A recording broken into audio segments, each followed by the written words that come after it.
Salut! C'est parti pour 5 petites minutes de rafraîchissement avec la parole de Dieu. Je suis Jeffa, votre présentatrice, et Bible Shake, c'est maintenant.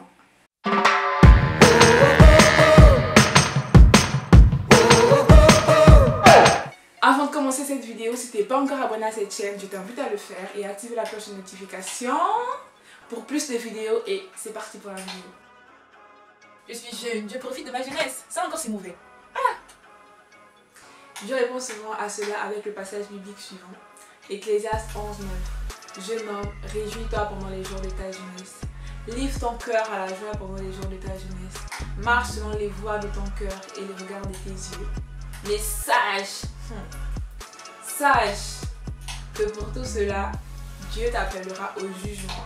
Donc pour tout cela, tu devras rendre compte un jour à ton Dieu, à ton Créateur. Alors nous avons toujours tendance à prendre la première partie de ce passage qui est « Jeune homme, réjouis-toi pendant les jours de ta jeunesse ». Mais nous oublions toujours la dernière partie qui est d'ailleurs l'une des parties les plus importantes, qui est « Sache qu'un jour, Dieu t'appellera au jugement ». Donc pour tout ce que nous faisons sur la terre et en étant jeunes, nous devons le rendre compte au final, toujours à notre Dieu. Réjouis-toi pendant les jours de ta jeunesse. Bien sûr, notre Dieu, notre Créateur, nous enseigne à travers ce passage que pour un jeune, c'est très important de se réjouir. Quel jeune ne voudrait pas se réjouir de sa jeunesse? Mais comment choisis-tu de te réjouir? Comment décides-tu de te réjouir durant ta jeunesse? Est-ce que c'est en vivant ou en préparant ta mort? Parce que oui, vivre sans Jésus, c'est être mort, c'est préparer sa mort, c'est même déjà être mort. Alors, si tu veux réellement te réjouir, c'est en Jésus. Car la réelle vie, la réelle joie, la réelle source de vie, d'énergie, de joie réelle, de joie sans aucun regret, c'est la vie en Jésus. Donc, si tu veux réellement te réjouir de ta jeunesse, c'est en Jésus.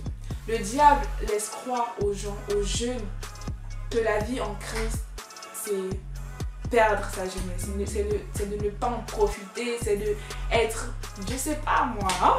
Tu vois ce que je veux dire ou pas? C'est un mensonge que le diable met dans la tête de chacun, de milliers, nous tous nous sommes passés par là, des milliers de jeunes, afin qu'ils puissent se détourner de son Créateur, de notre Dieu.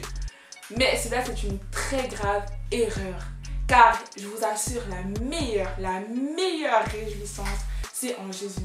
Être jeune en Christ, c'est la meilleure des décisions à prendre. D'ailleurs, nous avons nombre de nos parents aujourd'hui qui regrettent autant d'années qu'ils ont passé loin de Dieu. Car quand tu es jeune, tu dois maximiser avec le Seigneur. Tu dois être comme David. Qui veut être comme David?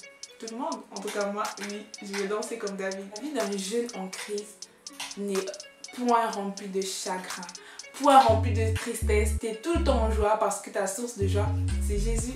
Tu peux faire des milliers d'activités en t'amusant tout en restant dans la sanctification. Lisons le psaume 119:9. Comment le jeune homme gardera-t-il pur son sentier? C'est en se dirigeant d'après la parole de Dieu. Alors, je repose la question, comment décides-tu de te réjouir? Eh bien, c'est en marchant sur la parole de Dieu. C'est en vivant la vie, c'est Christ. On ne peut pas se réjouir si on ne vit pas.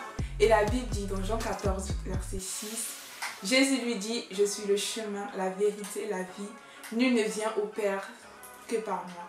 Alors, Jésus est la vie. Donc, détrompez-vous. Si vous croyez vivre et que vous n'avez pas Jésus, vous ne vivez pas en réalité. Votre vie, elle est morte. Votre vie, elle est morte et elle ne sert à rien du tout. Dieu nous a tous envoyés sur la terre pour un but bien précis. Alors, jeune, réjouis-toi pendant les jours de ta jeunesse, je t'assure, c'est très important. Mais choisis la bonne réjouissance. Choisis la vie qui est Jésus. Je te lance un challenge. Je t'invite, à toi qui n'as pas encore accepté Jésus, à le faire. Accepte Jésus dans ta vie, c'est la meilleure décision que tu puisses prendre. Et toi qui l'as déjà fait, je t'invite à mettre en commentaire l'une des histoires la plus chic que tu as vécue avec le Seigneur. Ou une anecdote, comme ça pourra profiter à d'autres personnes. Alors j'espère que cette vidéo t'aura plu. Si c'est le cas, n'hésite pas à commenter, partager, liker, à t'abonner pour plus de vidéos comme je l'ai dit au début. Et on se retrouve à très bientôt pour un nouveau numéro. C'était Bible Shake.